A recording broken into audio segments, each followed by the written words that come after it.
My Wife is at Work show. Welcome back to the My Wife is at Work show. I'm your host, Austin. My fiance, Rachel, is at work. This is her one day where she goes into the office, with her remote job being every other day.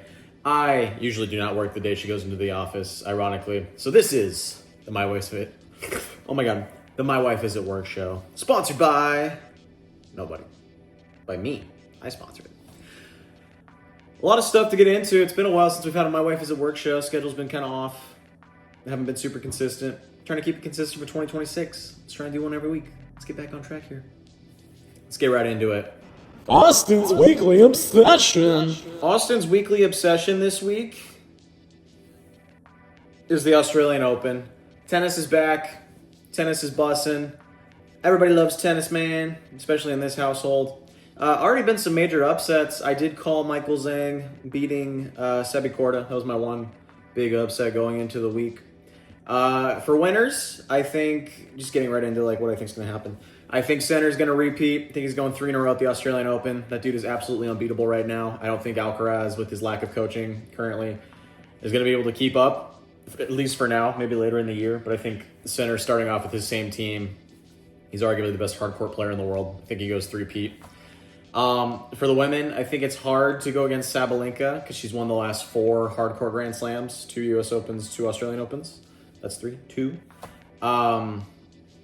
I don't think anyone could beat those two. I know it's a very generic pick for both sides. I honestly don't. I can't think of anyone that would beat the two of them unless there's some kind of miraculous upset early on. Then I think another higher level player probably wins, like a top 4 seed. But I think one of those two has to lose early for that to happen. I don't think if they get all the way to the finals, they're going to lose. I think that's pretty set. So yeah, Australian Open. The 1-point slam. Did anyone watch the 1-point slam? I think that was one of the more interesting events we've had at a tennis tournament.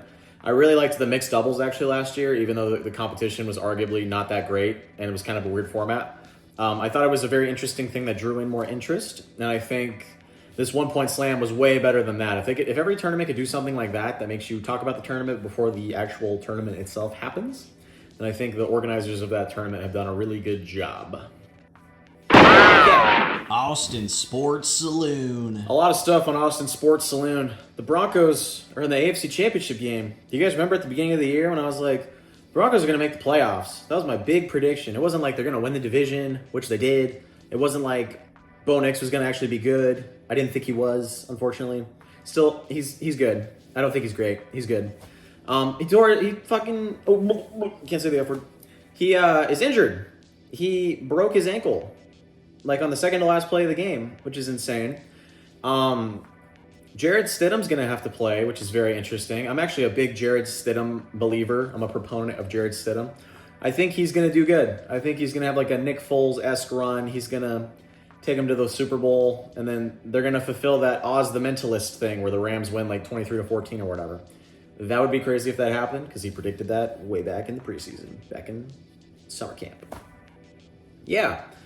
The Rangers start spring training soon. The Mavericks suck. Tech football got absolutely annihilated by Oregon. They made the playoff, which was crazy. They won the Big 12 for the first time ever. I said that before the beginning of the season. I said they'd win the Big 12, and they made the playoff. Can't believe it actually happened. That's what happens when you spend millions of dollars in the athletic department. They sucked my entire childhood, and now all of a sudden they're ranked in every sport. Basketball's top 15 now. They're good at everything. Women's basketball, I think, just lost their first game of the season. They're top 25 too. It's a very interesting year to be a Tech fan. I am not a big proponent of NIL and the transfer portal, but goddamn, it's done wonders for my favorite team, which is ironic. Yeah. So that's what I got. I got Broncos and Rams going to fulfill the Oz the Mentalist prediction from the beginning of the year. Lovebirds Book Club. So for Lovebirds Book Club, I get a lot of reading done usually when I'm by myself here. I get really bored. I finished the book Blue Screen, which is a nice little murder mystery noir kind of figuring out a little crime, trying to solve some crimes. I gave it 2 stars. It's not super great. We'll probably have a more in-depth discussion about it next week because Rachel's going to also read the book, and she'll probably read it 3 times as fast as I read it because I read at a snail's pace. It took me a month to read this book, unfortunately. Rachel will probably read it in 2 days. It's only 290 pages, 300 pages maybe at the max. It's not super long. Yeah. It was okay. I don't know. I can't really remember a lot of it, which isn't good. Usually if I read a book and I don't really remember a lot of the stuff, it's probably pretty unmemorable because I just finished it probably within the last couple hours. And I'm like, oh, I don't even remember half the stuff that happened. Yeah. Wouldn't really recommend. We'll have to see what the next Lovebirds Book Club segment's going to be. Sporkle Quiz of the Week. Sporkle Quiz of the Week.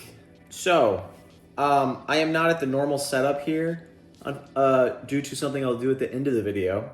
So for Sporkle Quiz of the Week, what I'm going to try and do, and stay with me here, this is off the cusp. I am going to try and name every single Division I school in the state of Texas. Now I know what you're thinking. That doesn't sound that hard. But I say to you, there is a lot of schools. And I think this would be a really fun quiz for me. So we're going to name every single big Division I or mid-major D1 school in Texas. All right. Leave a comment down below if I don't get one or if there's one I missed.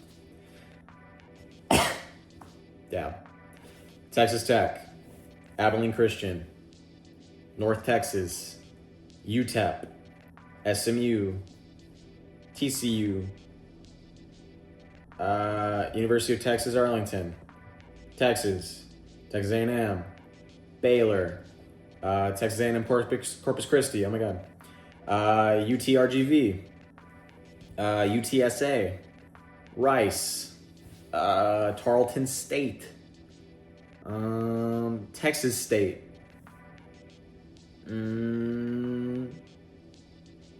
is that all I got? Is that really Houston? Houston Christian, I believe, is D1 now. Didn't think that. What else? What else can we say here?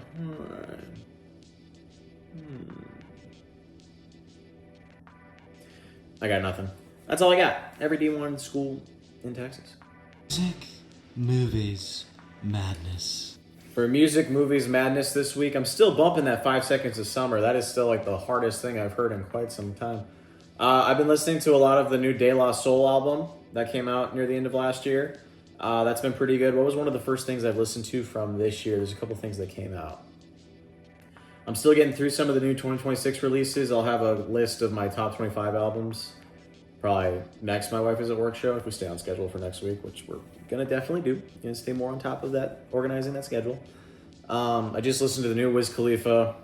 It's all right. Oh my gosh, it was on the tip of my tongue. What was that new album I've been listening to this whole? Oh, the new A$AP Rocky album came out. The new A$AP Rocky album. He has not released an album in 8 years. It's been a long time. Like I was probably a freshman or sophomore in college. He's married to Rihanna. Crazy. Never would have thought that was going to happen. Very avid music release schedule in the 2010s. This is his first release in the 2020s, which is crazy because it's 2026 now. It's been a long time since Rocky's dropped. It's really good. It's probably an excellent. I've listened to a lot of the songs quite a bit. Probably a review on that on Baby Butter Reviews at some point, but that's been the main one I've been listening to. I've been going back and listening to a lot of the albums I liked in 2025. Things I went back to a lot recently, like I said, that De La Soul that came out at the end of last year. Oh my god, I'm blanking right now. I can't even think of the other ones. That 5 Seconds of Summer has been a really big one. I still think that Clips had my favorite album of last year. That's definitely like number one. I played that to death. But yeah, the new A$AP Rocky's been like kind of the front runner for 2026. It's only been like 2 or 3 weeks. It's been 3 weeks of 2026. It's already really good. I played it a lot. Yeah, but that's going to do it today for the My Wife Is at Work show. Hope I can see you guys next week. I'm going to stay on top of this schedule for Rachel so she can see her show I make for her every week. If you look in the back right here, Rachel, I got you a little surprise because I know you haven't been at work in a little bit and you seemed a little down this morning. Yeah, so I got you a little some. You'll see it in a second. If you follow the social pages, you'll probably see a short about it. But anyways, I love you, Rachel. I'll see you soon. I love you. Bye.